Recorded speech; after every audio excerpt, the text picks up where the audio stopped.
आहत भूतिए बस का राज। हिस्सा दुवम, खौफनाक हकीकत की तलाश। अहमद और उसके दोस्तों ने सुकून की सांस ली, लेकिन उनके दिमाग में सवालात उठने लगे। उन्होंने किताब को दोबारा देखा और उसके सफ़हात पलटने लगे। किताब के अगले सफ़े पर लिखा था कि जादूगर की बस सिर्फ एक शुरुआत है।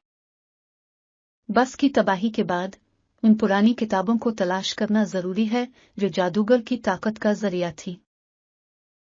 हिस्सा सिवम, मुहिम का आगाज। अहमद ने दोस्तों को दोबारा तैयार किया और कहा, हमें उन किताबों को तलाश करना होगा। दोस्तों ने अहमद की बात मानी और सब ने मिलकर गांव के पुराने कुतुब खाने का रुख किया।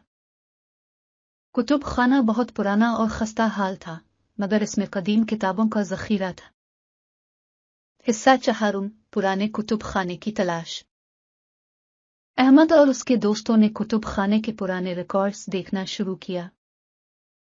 उन्होंने एक फहरिस्त देखी जिसमें कदीम जादू की किताबों का जिक्र था। किताबों की फहरिस्त में एक किताब जादूगर का राज थी, जो सबसे अहम थी। हिस्सा पंजुम, किताब की तलाश।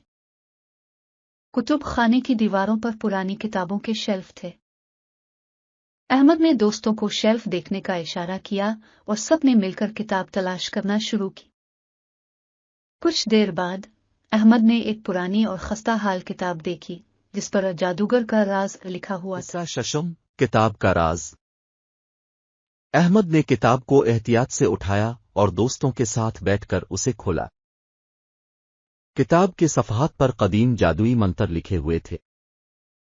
मंतर के नीचे एक तस्वीर थी जिसमें जादूगर अपनी बस के साथ नजर आ रहा था। हिस्सा हफ्तम, जादूगर की ताकत। किताब में लिखा था कि जादूगर ने अपनी रूह को बस में मुंतकिल करके हमेशा के लिए जिंदा रहने का इरादा किया था। उसने बहुत से मासूम लोगों की रूहें बस में कैद कर रखी थीं ताकि अपनी ताकत को बढ़ा सके। अहमद ने किताब को मजीद पढ़ा और जाना कि जादूगर की रूह को मुकम्मल तौर पर खत्म करने के लिए एक खास मंतर पढ़ना होगा। हिस्सा हश्तम, हतमी मंतर। अहमद ने दोस्तों को बताया कि हमें इस खास मंतर को तलाश करना होगा। किताब के आखिरी सफ़े पर एक मंतर लिखा हुआ था जो जादूगर की रूह को हमेशा के लिए खत्म कर सकता था। अहमद ने मंतर को जोर से पढ़ा और कहा, हमें यह मंतर सही जगह पर पढ़ना होगा। हिस्सा नहुम, खौफनाक मकाम की तरफ सफर। किताब में यह भी लिखा था कि मंतर को इस जगह पढ़ा जाना चाहिए जहां जादूगर की रूह सबसे ज्यादा ताकतवर हो। अहमद ने सोचा और कहा, हमें वापस इसी बस में जाना होगा। दोस्तों ने हिचकिचाते हुए इसकी बात मानी और सब ने दोबारा बस की तरफ सफर शुरू किया। हिस्सा दहुम, वापस बस में।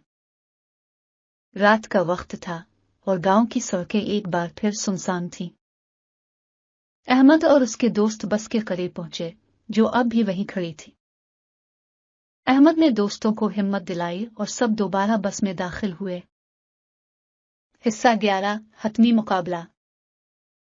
बस के अंदर का मंजर अब भी खौफनाक था। अहमद ने किताब निकाली और मंतर पढ़ना शुरू किया। जैसे ही इसने मंतर पढ़ा, बस की दीवारों से चीखों की आवाजें आने लगी। हिस्सा 12, जादूगर की रूह का खात्मा। अहमद ने अपनी आवाज बुलंद की और मंतर को पूरा पढ़ा। बस की दीवारों से धुएं का बादल निकला और जादूगर की रूह चीखती हुई तहलील होने लगी। बस के अंदर की खौफनाक फिजा अचानक पुरसुकून हो गई। हिस्सा 13, आजादी की हुआ। अहमद और उसके दोस्तों ने देखा कि बस की रूहें आजाद हो गई थीं। सब ने सुकून की सांस ली और बस से बाहर निकल आए। गांव की सड़कों पर अब कोई आहट नहीं थी और हवा में एक नई ताजगी थी। हिस्सा 14, गांव की खुशी। अहमद और उसके दोस्तों ने गांव वालों को अपनी कामयाबी के बारे में बताया। गांव के लोग खुशी से झूम उठे और अहमद और उसके दोस्तों की बहादुरी की तारीफ की। हिस्सा 15, सबक। ये कहानी हमें यह सबक देती है कि किसी भी मुश्किल का सामना हिम्मत और इत्तेहाद से किया जा सकता है। अहमद और उसके दोस्तों की बहादुरी एक मिसाल बन गई جو ہمیں یہ سکھاتی ہے کہ خوف کا سامنا کرنا اور سچائی کی تلاش کرنا ہی اصل کامیابی ہے۔ حصہ 16 اختتام۔ اس کہانی نے ہمیں یہ سکھایا کہ ہمیشہ سچائی اور انصاف کی راہ پر چلنا چاہیے۔ احمد اور اس کے دوستوں کی ہمت نے ایک پرانے راز کو بے نقاب کیا اور گاؤں کو ایک خوفناک بھوتیے بس سے نجات دلائی۔ مکمل کہانی۔ یہ کہانی 5000 الفاظ پر مشتمل ہے جو آپ کو ہر لمحے میں دلچسپی اور تجسس میں مبتلا رکھے گی۔ اسے سنتے وقت آپ کو ہر لمحے میں دلچسپی اور تجسس محسوس ہوگا، اور آخر میں آپ کو ایک بہترین اخلاقی سبق ملے گا جو آپ کی زندگی میں مددگار ثابت ہوگا۔ ختم شد۔